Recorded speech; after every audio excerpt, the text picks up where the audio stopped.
देखिए, आज हमारा जो चैप्टर है केमिस्ट्री इन एवरीडे लाइफ में, उसका अगला बिंदु हम बताएंगे आपको धावन सोडा। हमारे YouTube channel Ramakrishna Kheda science teacher पर आपका स्वागत है।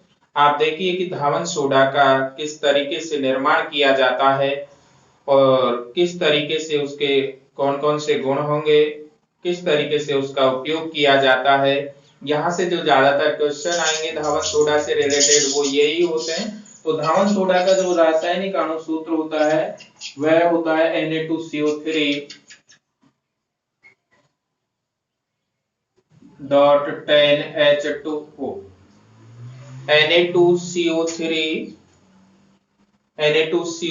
डॉट 10H2O, ये इसका रासायनिक अणुसूत्र होता है।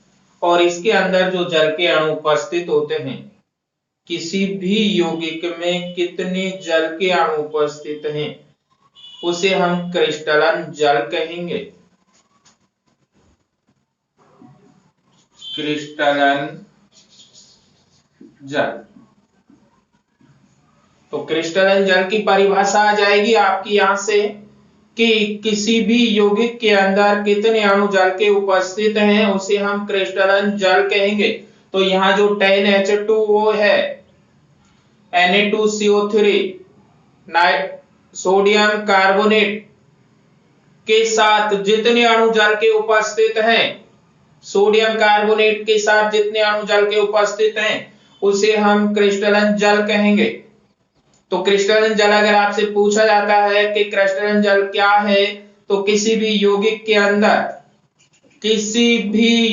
के अंदर जितने अणु जल के उपस्थित होते हैं उसे क्रिस्टलन जल कहते हैं, उसे क्रिस्टलन जल कहते हैं। अब देखिए कि धावन सोडा किस तरीके से बनाया जाएगा यह हमें देखना है।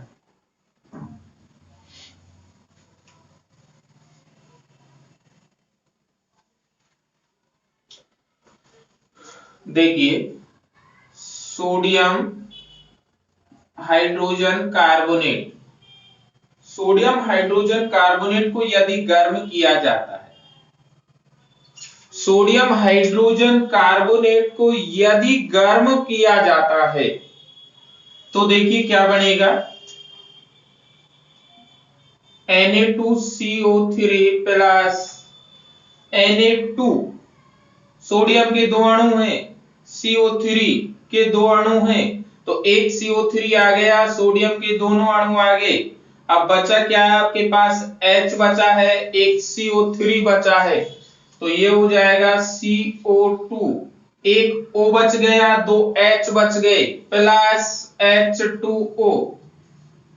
ठीक है, जब सोडियम हाइड्रोजन कार्बोनेट की अभिक्रिया, सोडियम हाइड्रोजन कार्बोनेट की अभिक्रिया सोडियम कराई जाती है, अर्थात उसका निर्जलीकरण, या हम यूं कह सकते हैं कि उसे ताप दिया जाता है या उसे गर्म किया जाता है, या सोडियम हाइड्रोजन कार्बोनेट की अभिक्रिया होती है अधिक टेम्परेचर पर, हाई टेम्परेचर पर, तब sodium carbonate plus carbon dioxide plus जल का निर्माण होता है।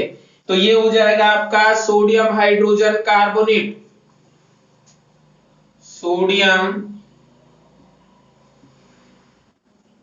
हाइड्रोजन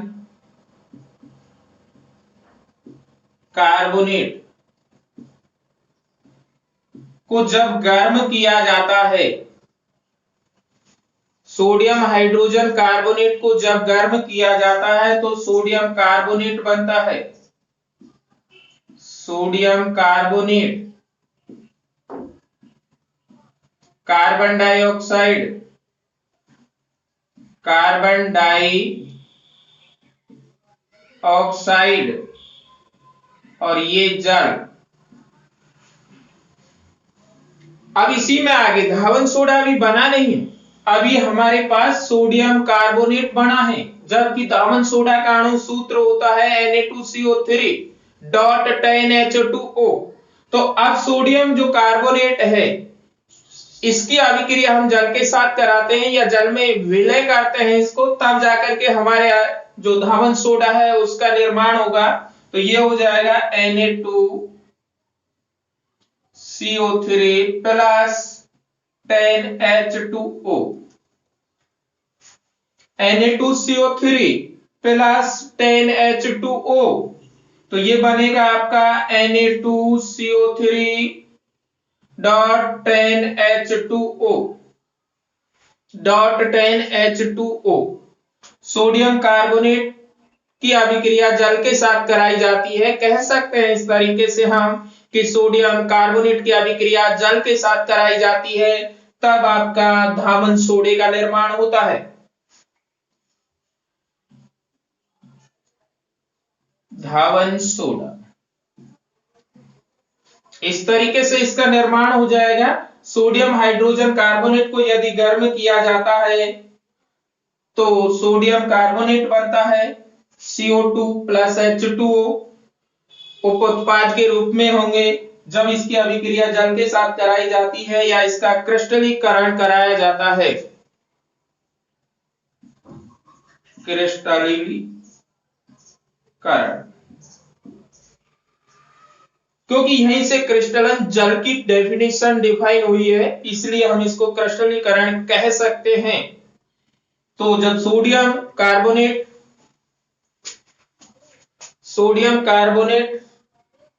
और जल का क्रिस्टलीकरण कराया जाता है, तब आपका धावन सोडे का निर्माण होता है, तब जाकर के धावन सोडा बनता है। अब इसके बाद की धावन सोडा बन गया, सबसे पहले हम सोडियम हाइड्रोजन कार्बोनेट लेंगे, सोडियम हाइड्रोजन कार्बोनेट को गर्म करेंगे, गर्म करने के बाद सोडियम कार्बोनेट बनेगा, सोडियम कार्बोनेट के साथ कार्बन डाइऑक्साइड और जल का निर्माण होगा।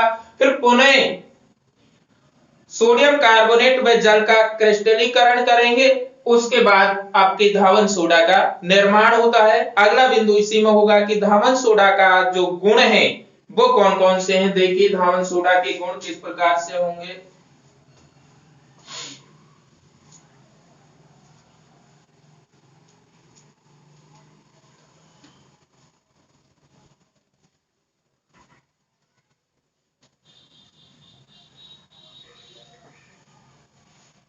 देखिए सबसे पहला होगा ये सफेद क्रिस्टलीय ठोस होता है।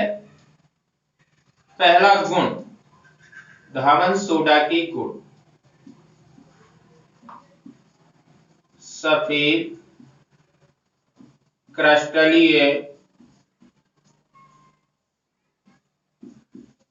ठोस होता है, सफेद क्रिस्टलीय ठोस होता है। दूसरा हो जाएगा जल में विलय होता है, जल में विलय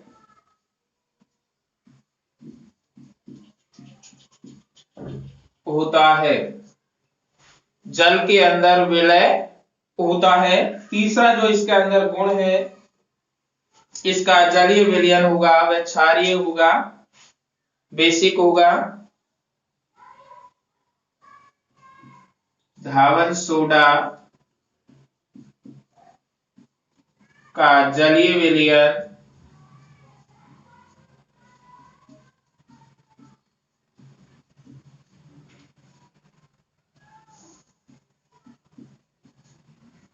क्षारीय होता है। धावन सोडा का जलीय विलयन क्षारीय होता है। और लास्ट इसका है कि इसके अगर इसे गर्म किया जाता है तो ये जल के अणु को त्याग कर सोडा एस का निर्माण करता है। चौथा, धावन सोडा को गर्म करने पर, धावन सोडा को गर्म करने पर जल के अणु को त्याग कर, जल के अणु को त्याग कर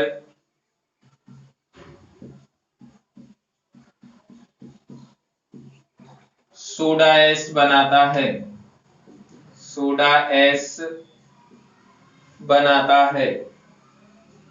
अब सोडा एस किस प्रकार से बनाएगा, इसकी जो केमिकल रिएक्शन होगी वो देखिए हम आपको बताएंगे कि केमिकल रिएक्शन किस प्रकार से है।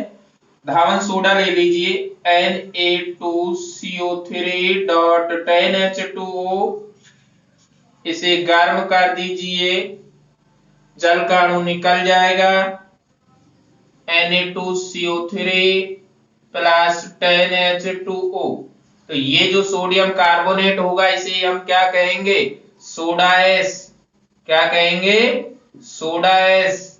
तो इस प्रकार से इसके गुण होंगे धावन सोडा के। धावन सोडा सफेद क्रिस्टलीय ठोस होता है, सफेद क्रिस्टलीय ठोस होता है। पहला गुण हो जाएगा इसका, धावन सोडा सफेद क्रिस्टलीय ठोस होता है, सफेद क्रिस्टलीय ठोस होता है। दूसरा गुण होगा कि धावन सोडा जल के अंदर विलय होता है, धावन सोडा जल के अंदर विलय होता है।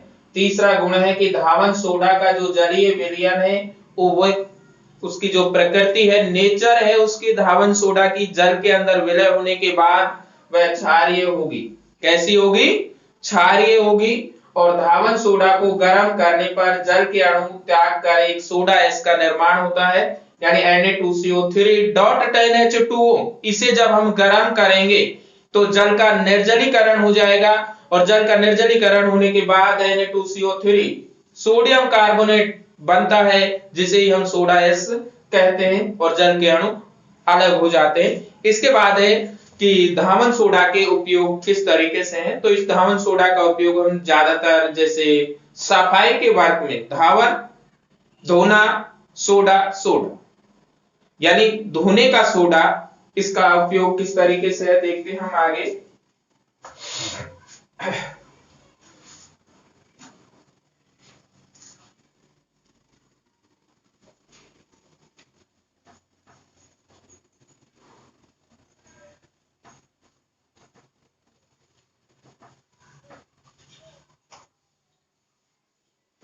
धावन सोडा के उपयोग, तो सबसे पहला उपयोग होगा धावन सोडा का धुलाई व सफाई में। धावन सोडा का पहला उपयोग होगा धुलाई एवं सफाई में, धुलाई एवं सफाई। तो इसको हम लिखेंगे कैसे, अगर 10वीं क्लास में पूछा जाता है तो धावन सोडा का उपयोग धुलाई एवं सफाई में किया जाता है।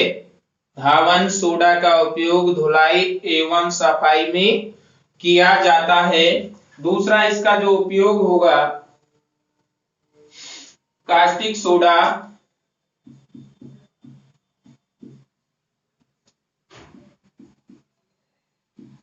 Caustic soda, baking powder, baking powder, कांच,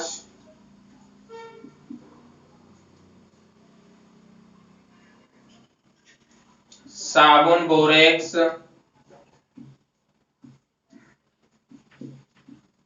बोरेक्स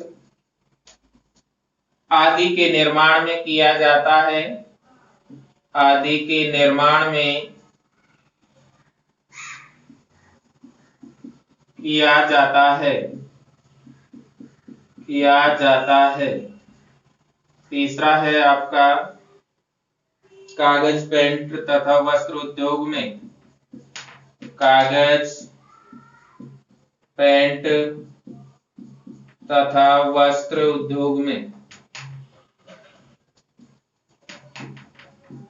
वस्त्र उद्योग में। और चौथा जो उपयोग है आपका प्रयोगशाला में अभिकर्मक के रूप में, प्रयोगशाला में अभिकर्मक के रूप में, अभिकर्मक के रूप में।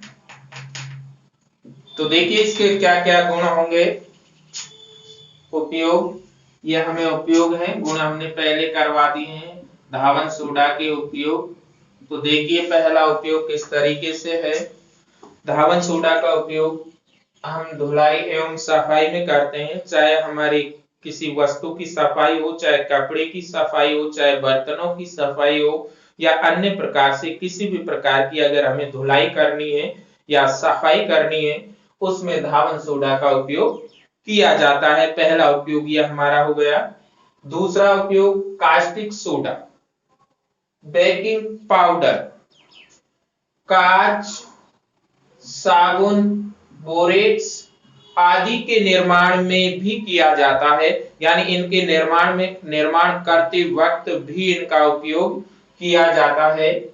तीसरा उपयोग कागज, पेंट तथा वस्त्र उद्योग में, कागज, पेंट तथा वस्त्र उद्योग में भी इसका उपयोग किया जाता है और प्रयोगशाला में अभिकर्मक के रूप में भी इसका उपयोग किया जाता है। तो सामान्य सी प्रक्रिया है कि धावन सोडा का जो उपयोग है धुलाई एवं सफाई में, कास्टिक सोडा, बेकिंग पाउडर, कांच, साबुन, बोरेक्स आदि के निर्माण में, कागज, पेंट एवं वस्त्र उद्योग में, प्रयोगशाला में अभिकर्मक के रूप में भी इसका उपयोग किया जाता है। प्रयोगशाला में अभिकर्मक के रूप में भी इसका उपयोग किया जाता है। आज के लिए बस इतना ही। नमस्कार। आप लगातार साइंस के अध्ययन के लिए हमारे YouTube channel Ramakrishna Kheda science teacher पर विजिट करते रहें, लाइक, शेयर एंड सब्सक्राइब करते रहें।